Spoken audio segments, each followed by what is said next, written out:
ನಮಸ್ತೆ ಸ್ನೇಹಿತರೆ, ನಮ್ಮ ಯೂಟ್ಯೂಬ್ ಚಾನೆಲ್ಗೆ ಸ್ವಾಗತ. ಈ ವಿಡಿಯೋದಲ್ಲಿ ನಾವು ಕರ್ನಾಟಕದಲ್ಲಿ ರೈಲ್ವೆಯ ಅದ್ಭುತ ಇತಿಹಾಸ, ಬೆಳವಣಿಗೆ ಮತ್ತು ಮಹತ್ವದ ರೈಲು ಮಾರ್ಗಗಳ ಬಗ್ಗೆ ತಿಳಿದುಕೊಳ್ಳೋಣ. ಕರ್ನಾಟಕ ರೈಲ್ವೆ ಸಂಚಾರವು 1864ರಲ್ಲಿ ಮದ್ರಾಸ್ ಪ್ರೆಸಿಡೆನ್ಸಿಯ ಭಾಗವಾಗಿದ್ದ ಬೆಂಗಳೂರು ಕಂಟೋನ್ಮೆಂಟ್ನಿಂದ ಜೋಲಾರ್ಪೇಟೆ ಮಾರ್ಗವಾಗಿ ಮದ್ರಾಸ್ ವರೆಗೆ ನಿರ್ಮಿಸಲಾಯಿತು.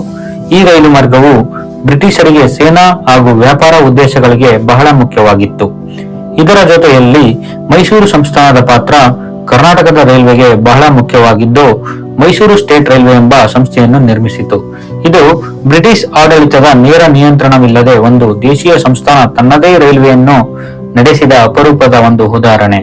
ಇಂದಿನ ಮೈಸೂರು ಮಹಾರಾಜರು ಮತ್ತು ದಿವಾನರು ಕಾಫಿ, ರೇಷ್ಮೆ, ಸ್ಯಾಂಡಲ್ವುಡ್ ಮುಂತಾದ ಕೃಷಿ ಉತ್ಪಾದನೆಗಳನ್ನು ಸಾಗಿಸುವ ವ್ಯಾಪಾರ ಮತ್ತು ಕೈಗಾರಿಕೆಗಳನ್ನು ಅಭಿವೃದ್ಧಿಪಡಿಸುವ ಉದ್ದೇಶದಿಂದಾಗಿ ಮೈಸೂರು ಬೆಂಗಳೂರು ರೈಲು ಮಾರ್ಗವನ್ನು ಸ್ಥಾಪಿಸಿದರು.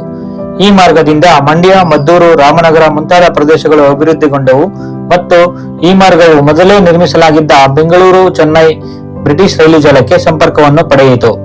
ನಂತರ 1891ರಲ್ಲಿ ಮೈಸೂರು ನಂಜನಗೂಡು ರೈಲು ಮಾರ್ಗವನ್ನು, 1899ರಲ್ಲಿ ಬೀರೂರು ಶಿವಮೊಗ್ಗ ರೈಲು ಮಾರ್ಗಗಳನ್ನು ಸ್ಥಾಪಿಸಲಾಯಿತು. ಈ ಮಾರ್ಗಗಳು ಮೈಸೂರು ಸಂಸ್ಥಾನದ ಆಡಳಿತ ಮತ್ತು ವ್ಯಾಪಾರಕ್ಕೆ ಬಹಳ ಸಹಾಯ ಮಾಡಿದವು. ಇದರ ಜೊತೆಯಲ್ಲಿ ಕರ್ನಾಟಕದ ಅತ್ಯಂತ ಸುಂದರ ಹಾಗೂ ಇತಿಹಾಸ ರೈಲು ಮಾರ್ಗಗಳಲ್ಲಿ ಒಂದಾದ ಹಾಸನ ಮಂಗಳೂರು ರೈಲು ಮಾರ್ಗದ ಬಗ್ಗೆ ಹೇಳುವುದಾದರೆ, ಇದು ಮಾನವನ ಪರಿಶ್ರಮ, ತಂತ್ರಜ್ಞಾನ ಮತ್ತು ಪ್ರಕೃತಿಯ ನಡುವಿನ ಸಮತೋಲನದ ಸಂಗಮವಾಗಿದೆ. ಈ ರೈಲು ಮಾರ್ಗವು ಕರ್ನಾಟಕದ ಒಳನಾಡನ್ನು ಅರಬ್ಬಿ ಸಮುದ್ರದ ಕರಾವಳಿಯೊಂದಿಗೆ ಸಂಪರ್ಕಿಸುವ ಪ್ರಮುಖ ಮಾರ್ಗವಾಗಿದೆ. ಇನ್ನು ಉತ್ತರ ಕರ್ನಾಟಕದ ರೈಲ್ವೆ ಇತಿಹಾಸವು ಬ್ರಿಟಿಷ್ ಕಾಲದಲ್ಲಿ ಆರಂಭವಾಗಿ ಸ್ಥಳೀಯ ಸಂಪರ್ಕ ವ್ಯಾಪಾರ ವೃದ್ಧಿಗೆ ನೆರವಾಯಿತು. ಮುಖ್ಯವಾಗಿ ಹುಬ್ಬಳ್ಳಿ, ಬೆಳಗಾವಿ, ಕಲಬುರಗಿಗಳಂತಹ ನಗರಗಳ ಮೂಲಕ ಹಾದು ಹೋಗಿ ಆಗಿನ ಮೈಸೂರು ರಾಜ್ಯ ಮತ್ತು ಹೈದರಾಬಾದ್ ಕರ್ನಾಟಕಕ್ಕೆ ಸಂಪರ್ಕ ಕಲ್ಪಿಸಿತು. ಕಾಲಕ್ರಮೇಣ ರಾಜ್ಯದ ರೈಲು ಜಾಲ ವಿಸ್ತರಿಸುತ್ತಾ ದೇಶದ ಪ್ರಮುಖ ರೈಲ್ವೆ ಸಂಪರ್ಕಗಳನ್ನು ತಲುಪಿತು.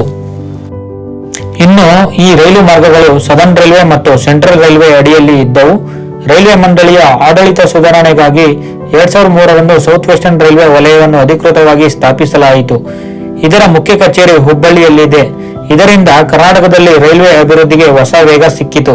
ಕರ್ನಾಟಕ ರೈಲ್ವೆ ಇತಿಹಾಸವು ಕೇವಲ ಸಾರಿಗೆ ವ್ಯವಸ್ಥೆಯಲ್ಲ, ಇದು ರಾಜ್ಯದ ಅಭಿವೃದ್ಧಿಯ ಕಥೆಯೂ ಹೌದು. ಹಳೆಯ ಕಾಲದ ಇಂಜಿನಿಯರಿಂಗ್ ಅದ್ಭುತಗಳಿಂದ ಹಿಡಿದು ಆಧುನಿಕ ರೈಲುಗಳವರೆಗೆ ಕರ್ನಾಟಕದ ಪ್ರಗತಿಯ ಬೆನ್ನೆಲುಬಾಗಿದೆ. ಈ ಮಾಹಿತಿ ನಿಮಗೆ ಉಪಯುಕ್ತವಾಗಿದ್ದರೆ ಲೈಕ್ ಮಾಡಿ, ಶೇರ್ ಮಾಡಿ ಮತ್ತು ನಮ್ಮ ಚಾನೆಲ್ ಅನ್ನು ಸಬ್ಸ್ಕ್ರೈಬ್ ಮಾಡಿ. ಇನ್ನಷ್ಟು ಉಪಯುಕ್ತ ರೈಲ್ವೆ ಮಾಹಿತಿಗಾಗಿ ನಮ್ಮೊಂದಿಗೆ ಇರಿ. ಧನ್ಯವಾದಗಳು.